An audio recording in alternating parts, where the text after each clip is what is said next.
এইবাৰ আনন্দ মিশ্ৰাই সিদ্ধান্ত লৈছে বিজেপিৰ পৰা টিকট নাপালেও নিৰ্দলীয়ভাৱে নিৰ্বাচন খেলিব লোকসভা নিৰ্বাচন খেলিব বক্সাৰ সমষ্টিৰ পৰা আনন্দ মিশ্ৰাই জনাইছো খবৰটি মুহূৰ্তত ৰাজপথত প্ৰতিবাদ সাব্যস্ত কৰিছে আনন্দ মিশ্ৰাৰ একাংশ সমৰ্থকে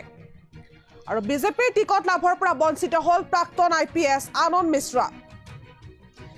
মিশ্ৰাই টিকট নোপোৱাৰ পাছত ৰাজপথলৈ ওলাই আহিছে শ লোক আনন্দ মিশ্ৰৰ জিন্দাবাদ ধ্বনিৰে কপালে আকাশ বঁটা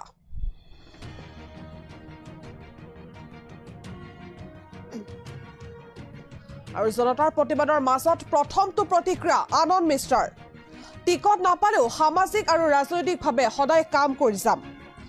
এই মন্তব্য আনন্দ মিশ্ৰাৰ আৰু বস্কৰৰ পক্ষত মই সদায় মাত মাতি যাম বিজেপিৰ হৈ টিকট লাভৰ পৰা ইতিমধ্যে বঞ্চিত হৈছে আইপিএছ আনন্দ মিশ্ৰ আৰু তেখেতৰ পৰিৱৰ্তে কেন্দ্ৰীয় মন্ত্ৰী অশ্বিনী চৌবেৰ সলনি ইতিমধ্যে বস্কাৰ সমষ্টিৰ পৰা টিকট লাভ কৰিছে মিথিলেশ তিৱাৰীয়ে আৰু তাৰ পাছতে একাংশ লোকে সাব্যস্ত কৰিছে প্ৰতিবাদ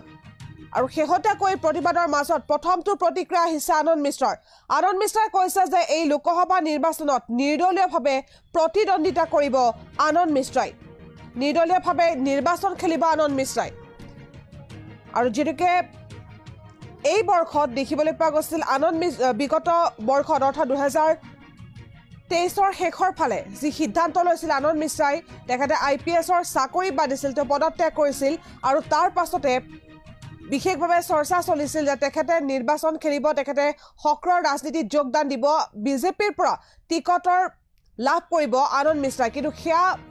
পৰৱৰ্তী সময়ছোৱাত হোৱা দেখা নগ'ল ইতিমধ্যে মিথিলেশ তিৱাৰীয়ে টিকট লাভ কৰিছে বস্কাৰ সমষ্টিৰ পৰা আৰু তাৰ পাছতে একাংশ সমৰ্থকে প্ৰতিবাদ সাব্যস্ত কৰা পৰিলক্ষিত হৈছে আনন্দ মিশ্ৰাৰ হৈ আৰু শেহতীয়াকৈ আনন্দ মিশ্ৰাই সিদ্ধান্ত লৈছে যে নিৰ্দলীয়ভাৱে নিৰ্বাচন খেলিব আনন্দ মিশ্ৰাই নিৰ্দলীয়ভাৱে বস্কাৰ সমষ্টিৰ পৰা নিৰ্বাচন খেলিব 2024 লোকসভা নিৰ্বাচন আনন্দ মিশ্ৰাই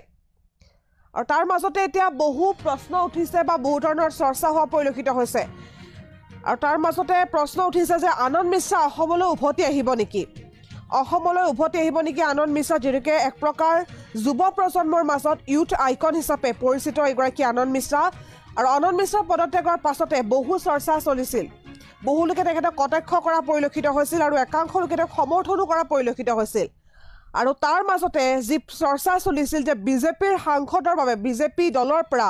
যি সংসদীয় নিৰ্বাচন সেই সংসদীয় নিৰ্বাচনত প্ৰতিদ্বন্দ্বিতা আগবঢ়াব আনন্দ মিশ্ৰাই কিন্তু দলৰ তৰফৰ পৰা বিজেপি দলৰ তৰফৰ পৰা টিকট দিয়া নহ'ল বা বিজেপি দলৰ যি টিকটৰ আশা কৰিছিল আনন্দ মিশ্ৰাই সেয়া তেওঁ লাভ নকৰিলে ইতিমধ্যে মিথিলেশ তিৱাৰীক দিয়া হৈছে অশ্বিনী চৌবেৰ সলনি মিথিলেশ তিৱাৰীয়ে বস্কাৰ সমষ্টিৰ পৰা তেওঁ নিৰ্বাচন খেলিব গতিকে এক প্ৰকাৰ টিকট লাভৰ পৰা বঞ্চিত হৈছে প্ৰাক্তন আইপিএছ আনন্দ মিশ্ৰা